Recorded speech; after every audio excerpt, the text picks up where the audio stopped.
আমাদের মালদা জেলা পরিষদের মাননীয় মুখ্যমন্ত্রীর অনুপ্রেরণায় আমরা মালদা জেলা পরিষদ পেয়েছি। সেখানে আজকে কর্মাধ্যক্ষ গঠন ছিল, 9টা কর্মাধ্যক্ষ আমাদের সেটা নির্বাচন ছিল। আজকে নির্বাচন পর্যায়ে শেষ হয়েছে আর কি। জনস্বাস্থ্য ও পরিবেশ স্থায়ী সমিতি হয়েছে পায়েল খাতুন,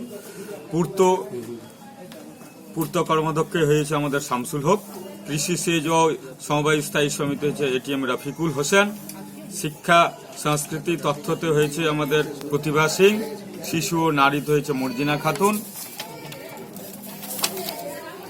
বন ও ভূমিতে হয়েছে পিঙ্কি সরকার মাহাতো, খাদ্যতে হয়েছে কেতাবুদ্দিন শেখ, মৎস্য ও প্রাণী সম্পদ হয়েছে সরলা মুর্মু এবং ক্ষুদ্র শিল্প বিদ্যুতে হয়েছে চম্পা মণ্ডল।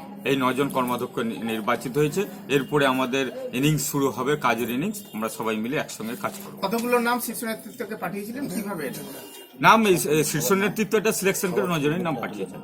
বাকি নাম গিয়েছিল এখান থেকে 18 জন গেছিল নাম, কিন্তু ওনার উপরেই নির্ভর ছিল। আমাদের মাননীয় অবজারভার শুভেন্দু অধিকারী আছেন, উনি সিলেকশন করে পাঠিয়েছেন এবং ওনার মধ্যে আজকে নির্বাচন হলো। সেটা জেলা কমিটি সিদ্ধান্ত করে পাঠিয়েছে, ওটার উপরে আমার কিছু বলার নেই।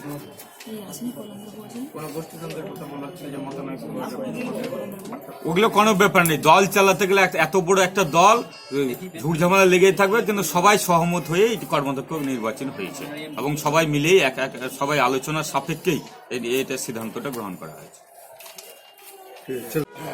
মালদা জেলার অবজারভার তথা রাজ্যের মন্ত্রী সদ্য শুভেন্দু অধিকারী, তার একটা সিল করা খাম এসছে। সেই খামে যাদের যাদের কর্মদক্ষের নাম আছে সেটাই এখানে তাদেরকে নির্বাচিত করা হয়েছে। আজকে কলকাতায় তিনি আমাদের অবজারভারকে ডেকেছিলেন, সেই অবজারভারদের মতামত তিনি নিয়েছিলেন।